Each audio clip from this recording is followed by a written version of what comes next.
Welcome to NewChoice. Today we are going to study whdigraph.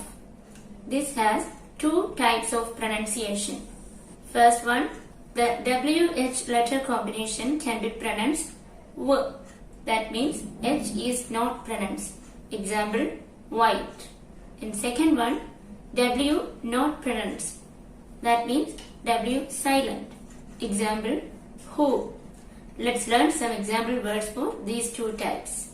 What, which, when, where, why, wheel, whale, white, while, wheat, whip, whisk, whistle, wheeze, whisker, whisper, weather, whim, wharf, whirlpool. W silent, who, hold, whom, whose, right, wrong, wrap, wrist, wrinkles, wrestling.